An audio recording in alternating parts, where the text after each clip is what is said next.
Você tem medo da morte? Eu digo, claro, né? Seria estranho. Aí eu teria que ser alienado se eu não tivesse esse tipo de medo. Mas pânico não tenho. As pessoas perguntam, o que te deixa mal-humorado? Eu digo, falsidade. Meu time, que é o Santos, tendo chance de ir pela primeira vez da história, né, ser rebaixado, né, um pouco daquilo que é o democracídio, que alguns querem trazer à tona. Essas coisas tiram um pouco o meu humor, mas por pouco tempo. Você falou que não acredita na ressurreição. Não, na reencarnação. Na reencarnação. Você já pensou sobre esse assunto? Já Sim, várias refletiu vezes, sobre? Porque o melhor texto sobre isso, né, a melhor análise sobre isso na história, claro, afora as práticas, né, da religiosidade, né, céltica, que foi absorvida pelo Allan Kardec, né, que o nome Allan Kardec é um nome céltico, ele, como francês, adotou, né, toda uma concepção de um modo de reencarnação muito inteligente. Mas a melhor reflexão vem de Sócrates. Né? Se você lê, né, uma das obras mais importantes da história do pensamento, que é uma delícia a leitura, uma obra de Platão, um diálogo de Platão chamado Fédon. Né? Fédon. E nesse diálogo é Sócrates que fala por que ele não teme a morte. Porque o diálogo Fédon acontece nos 30 dias que Sócrates fica aguardando o momento da autoexecução. Ele houvera sido condenado ao suicídio, né? Ele escolhe das várias modalidades possíveis que um cidadão grego pudesse ter de suicídio. Em vez do autoapunhalamento ou de atirar-se do alto de um templo, ele escolhe o veneno, que é o pior deles. Porque é a morte mais horrorosa das 3 dentro do cardápio, né, de ofertas. De opções. E como houve uma coincidência entre a condenação de Sócrates à morte e o momento das festividades de Apolo, não podia haver nenhuma execução naquele período. E por 30 dias ele ficou aguardando a hora da autoexecução. Nesse tempo, nesses 30 dias, ele era visitado pelos amigos, era visitado por pessoas que por ele tinham afeto. E nesse tempo ele fala sobre por que ele não temia morrer. E ao falar isso, ele retoma toda uma reflexão sobre a imortalidade da alma e a possibilidade dela retornar. Né? O kardecismo é um modo específico de reencarnacionismo, o pensamento de Platão, e no caso Aristóteles, né, falando por meio de Platão, está mais ligado aos cultos persas, né, o que se chama de cultos órficos, em que a reencarnação se dá, né, a partir de um tipo de descumprimento, né, de tarefas que a tua essência teria.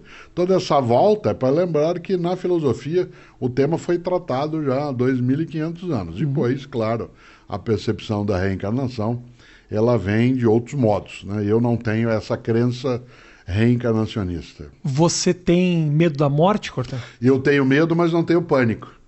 Há uma diferença entre medo e pânico. Né? O medo é quando você fica em estado de atenção. Eu sempre digo, eu tenho repetido isso com frequência, a morte não é uma ameaça, ela é uma advertência.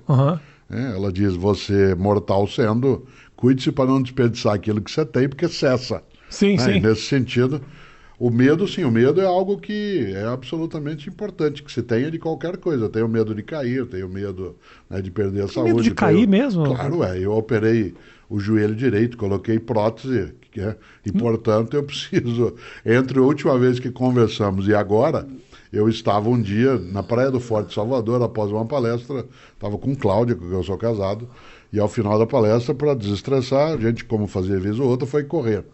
E eu fui correr na areia e não notei que tinha um banco de areia. Caí e bati o joelho direito, não há fratura na região, ela é quase isso, é no subcondral. Fiquei quase 1 ano de cadeira de rodas, trabalhando, viajando, fazendo o que tem que fazer.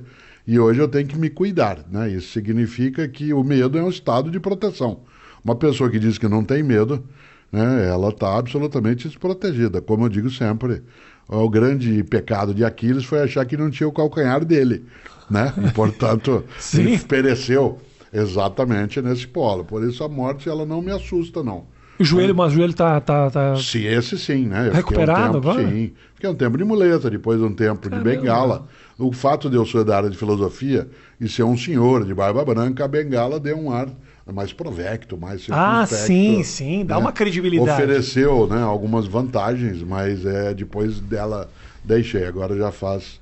O período pandêmico, ele favoreceu muito minha recuperação. Porque como eu parei de viajar quase todos os dias de avião, parei de estar em deslocamento contínuo, isso favoreceu. Agora, não é comparável, né, o medo de cair com o medo de se afogar, com o medo, né, de não ter êxito, com o medo, né, de não ser correto, mas tudo isso sim. Por isso, quando você diz, tem medo da morte, eu digo, claro, né, seria estranho. Aí eu teria que ser alienado se eu não tivesse esse tipo de medo. Mas pânico não tenho, né, porque o pânico é aquilo que te coloca em estado de imobilidade. Né? Nesse sentido, sim, o medo está aí, eu não gostaria. Eu prefiro a clássica ideia do Woody Allen, eu não tenho medo de morrer, eu só não quero estar lá quando isso acontecer.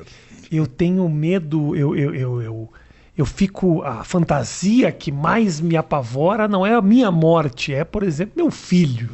Então, mas isso é tipo da paternidade. Você fica de noite pensando, ele vai atravessar a rua, você fica numa piração. Até eu ser pai, eu fui pai a primeira vez com 22 para 23 anos.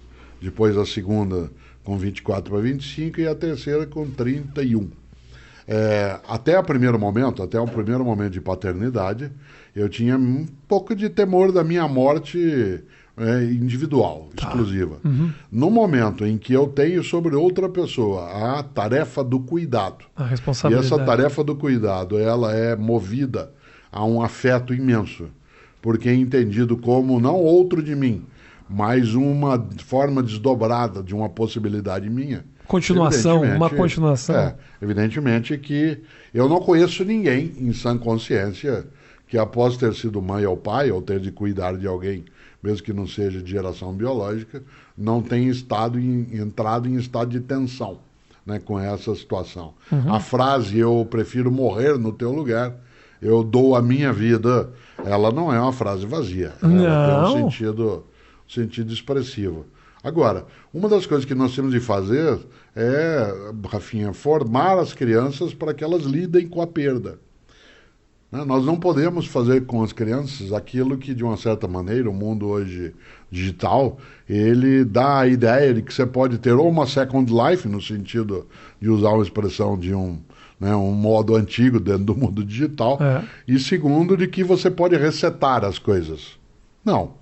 A mortalidade, ela é um fato, como diz a antiga frase, não é que a gente tem a vida curta, a morte é que é muito longa, a gente fica morto muito tempo.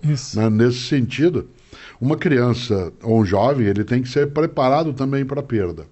Um dos equívocos dos tempos mais recentes é que, em nome de poupar uma criança dela passar por algum tipo de desconforto psicológico, ela acaba sendo iludida em relação à vida.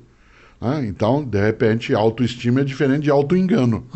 Induzir alguém a autoengano é algo muito perigoso. Se eu quero que minha filha ou filho, como é o meu caso, ou filhos e filha, ou meus netos e netas, que eles sejam capazes de ter com a vida uma relação, né, muito mais persistente, eles têm sim de ser preparados para aquilo que é a perda da prova, a perda do afeto, a perda do amor, a perda de uma pessoa. E, portanto, é necessário que não se sequestre de alguém seus lutos. Sim. Porque se sequestrar as possibilidades de luto da pessoa, ela não consegue lidar, né, com essa condição. Então, é preciso cautela.